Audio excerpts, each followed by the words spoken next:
ओ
अज्ञान तिमिरान्धस्य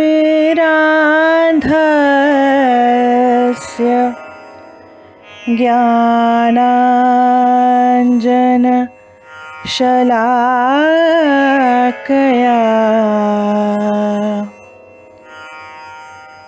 चक्षुरुन्मीलितं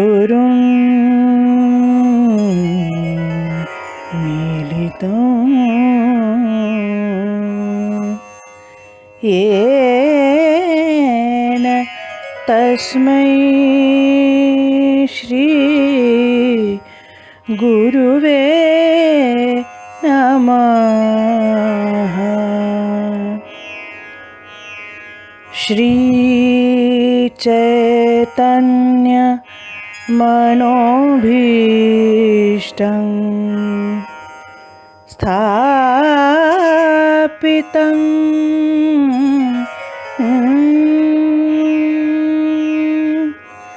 येन भूतले स्वयं रूपः कदा मह्यं ददाति स्वपदान्तिकम्।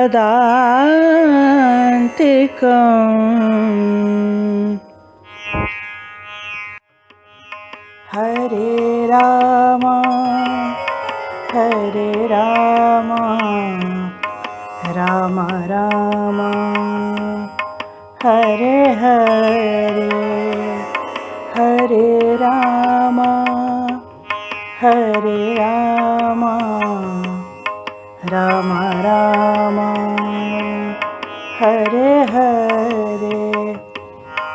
हरे कृष्णा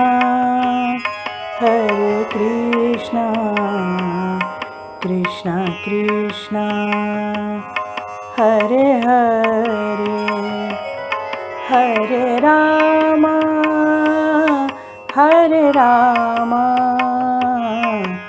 राम राम हरे हरे। हरे कृष्णा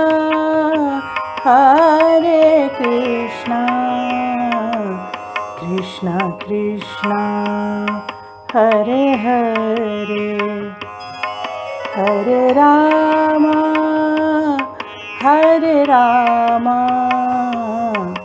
राम राम हरे हरे।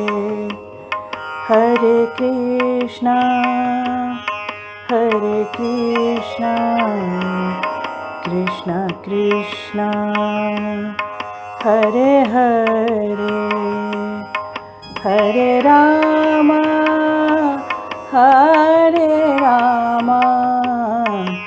राम राम हरे हरे। हरे हरे हरे हरे हरे। हम सभी ये बात जानते हैं कि कुरुक्षेत्र की युद्ध भूमि में श्री कृष्ण ने अर्जुन को गीता का उपदेश दिया। सही वक्त पे क्या कर्म करना चाहिए और किस प्रकार उन कर्मों के फलों को भगवान को अर्पित कर देना चाहिए, यही गीता का सार है। गीता में कहा जाता है कि यदि अपने कर्म के फलों को भगवान को अर्पित कर दिया जाए तो कोई भी संस्कार नहीं बनता और इस तरीके से इंसान अपनी आत्मा को परमात्मा में विलीन कर लेता है और जन्म मरण के चक्कर से बाहर आ जाता है। गीता एक वो बुक है जो आज भी हमारी डे टू डे लाइफ में बहुत हेल्पफुल है। अगर कभी भी कोई परेशानी है तो हमें उसका उत्तर भगवत गीता में अवश्य मिलता है। हम सब ये कह सकते हैं कि हम अर्जुन हैं और श्री कृष्ण इस गीता के रूप में सदैव हमारे साथ हैं। प्रथम अध्याय, जिसका नाम अर्जुन विषाद योग है, उसमें जब अर्जुन भ्रमित हो गए कि उन्हें क्या करना चाहिए और क्या नहीं करना चाहिए, तब श्री कृष्ण ने उनको गीता का उपदेश देके उनकी सारी दुविधा को दूर किया। युद्ध के 10वें दिन जब भीष्म पितामह वाड़ों की शैया पे आ गए, तब धृतराष्ट्र बहुत परेशान हो गए और उन्होंने संजय से कहा कि वो बताएं उन्हें कि युद्ध भूमि में क्या क्या हुआ था। गीता का प्रथम श्लोक भूतकाल में कहा गया है। संजय के पास दिव्य दृष्टि है जो उन्हें वेद व्यास जी ने दी। ओम परमात्मने नमः। धृतराष्ट्रोवाच धर्म क्षेत्रे कुरुक्षेत्रे संवेता युयुत्सवा मामका पांडवाश्चैव किं कुर्वत् संजय। हे संजय, धर्म भूमि कुरुक्षेत्र में युद्ध की इच्छा से मेरे और पांडु के पुत्र जब एकत्र हुए थे तो उन्होंने क्या किया। गीता का प्रथम श्लोक धर्म शब्द से प्रारंभ होता है क्योंकि धर्म ही गीता का मुख्य तात्पर्य है। जैसे जल का धर्म द्रव्यता, आग का धर्म तपिश और प्रकाश है, उसी प्रकार मनुष्य का धर्म मानवता है। मानवता की स्थापना के लिए मनुष्य धर्म संगत कर्म करता है और वह यह कर्म शरीर से करता है। इसीलिए मानव शरीर को कुरुक्षेत्र भी कहते हैं। कर्म यदि धर्म संगत हो और आत्मा के विवेकशील बुद्धि द्वारा उत्पन्न सद्गुणों अर्थात पांडवों द्वारा निष्काम भाव से किया जाए तो वे जीवात्मा को आत्मस्वरूप की उपलब्धि करा देता है।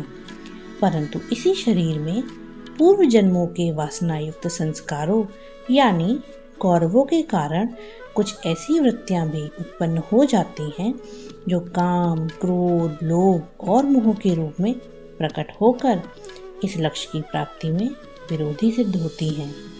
यही युद्ध के इच्छुक भावों का इस क्षेत्र में एकत्र होना है। अंधे राजा धृतराष्ट्र या अंधे मन द्वारा संजय अर्थात निष्पक्ष आत्मनिरीक्षण से एक पक्षपात रहित जानकारी की मांग करना, ये कुरुक्षेत्र में कौरवों और पांडवों के बीच युद्ध प्रदर्शन कैसा रहा, प्रतीकात्मक रूप से वह प्रश्न है जिसके द्वारा आध्यात्मिक आकांक्षी कर्मों का विश्लेषण करके अपनी अच्छी और बुरी प्रवृत्तियों की विरोधी सेनाओं की शक्ति का आकलन करता है। व्यास जी द्वारा प्रथम श्लोक को भूतकाल में इंगित किया जाना यह दर्शाता है कि आत्मनिरीक्षण को मनुष्य को प्रमुखता देनी चाहिए। ईश्वर की योजना के साथ सामंजस्य में रहने के लिए मनुष्य को प्रत्येक रात्रि स्वयं से सदा यह प्रश्न पूछना चाहिए कि मेरे पवित्र शारीरिक प्रदेश अच्छे और बुरे कार्यों के क्षेत्र में एक साथ एकत्र हुई मेरी विरोधी प्रवृत्तियां पांडव और कौरवों में से किसने युद्ध जीता।